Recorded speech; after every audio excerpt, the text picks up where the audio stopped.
Argentina team দুইটা world কাপে ঠিক এক্সট্রা টাইমে হারছে এবং এই হারাটা দুইজন প্লেয়ারের কাছে হারছে। নিশ্চিতভাবে মনে আছে যে জার্মানির সাথে যখন হারলো 2014 বিশ্বকাপে 113তম মিনিটে গোল করেছিল মারিও গোৎজে। আর এই 2026 সালের ওয়ার্ল্ড কাপে ফেরান তোরেস 106তম মিনিটে গোল করে স্পেনকে জেতালো, মানে আর্জেন্টিনা হারলো। তো আজকে কথা বলবো এই দুইজন প্লেয়ারের ভবিষ্যৎ নিয়ে। দেখেন, মারিও গোৎজে যখন ওই গোলটা করলেন ঠিক ওই মুহূর্তে তার বয়স ছিল 22 বছর। এখন তার বয়স কিন্তু 34, বাট ওই বছরের পর থেকে আপনি তাকে ওই রকম ভাবে পারফরমেন্স করতে দেখেন নাই। তার নামটা যতটা হাইপ উঠেছিল ততটা তিনি তার নামের প্রতি সুবিচার করতে পারেন নাই, যার কারণে জার্মানির দলের হয়ে তার সর্বশেষ ম্যাচ খেলা 2023 সালের মার্চ মাসে বেলজিয়ামের বিপক্ষে। আর এই ফেরান তোরেস এখন তার বয়স 26 বছর, ঠিক মারিও গোৎজে থেকে 4 বছর বেশি। বেশি বলতে যখন ওয়ার্ল্ড কাপ জিতেছে ঠিক সেই সময়ে এই ফেরান তোরেসের বয়স 4 বছর বেশি।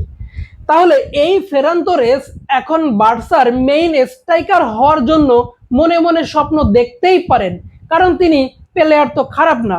207 ম্যাচ খেলে 65টা গোল, 23টা অ্যাসিস্ট, খারাপ পারফরমেন্স বলা যায় না, কারণ তিনি তো কখনো মেইন স্ট্রাইকার রোলে খেলতেই পারেন নাই।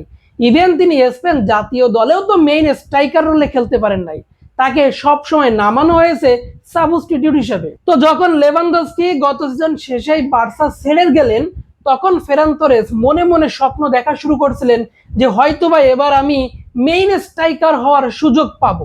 কিন্তু বার্সার মনে তো আছে হুলিয়ান আলভারেজ, তারা তো লেভানডস্কির একজন প্রপার রিপ্লেসমেন্ট চায়।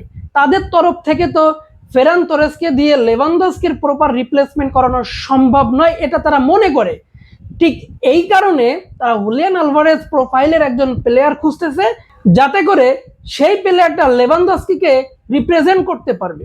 কিন্তু ফেরান তোরেস এই 26 সালে ওয়ার্ল্ড কাপ জেতার পরে তার মনে মনে একটু গর্ববোধ হওয়াটাই স্বাভাবিক যে আমি একজন world cup winning goal scorer, তাহলে আমি কেন এই বার্সা টিমে মেইন স্ট্রাইকার হিসেবে খেলতে পারবো না। আরো একটু যখন তিনি শুনলেন যে পিএসজি তার জন্য আগ্রহ দেখাচ্ছে, তখন তিনি ওই স্বপ্নটা আরো ভালোভাবে এস্টাবলিশ করে ফেলছেন যে তাহলে আমি হয়তোবা মেইন স্ট্রাইকার হওয়ার রেসে অনেকটা এগিয়ে গিয়েছি।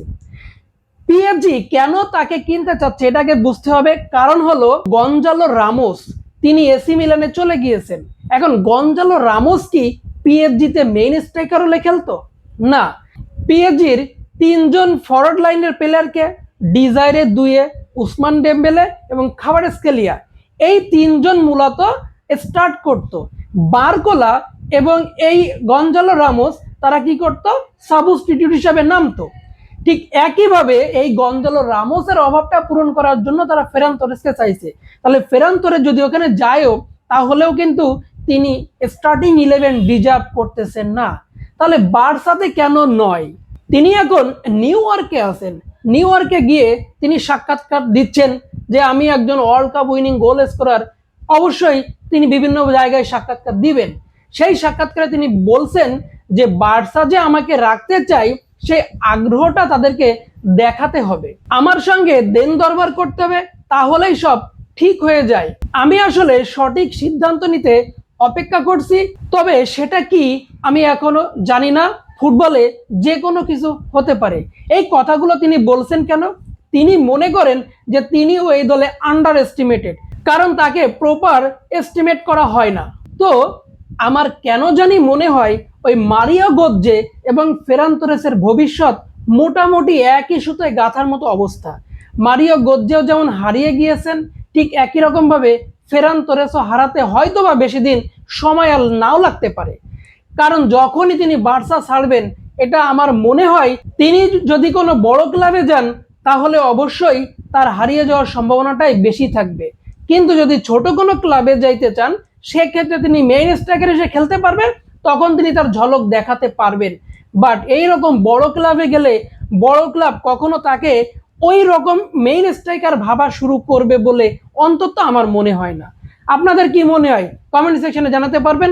ভালো থাকেন, দেখা হবে পরের ভিডিওতে। আল্লাহ হাফেজ।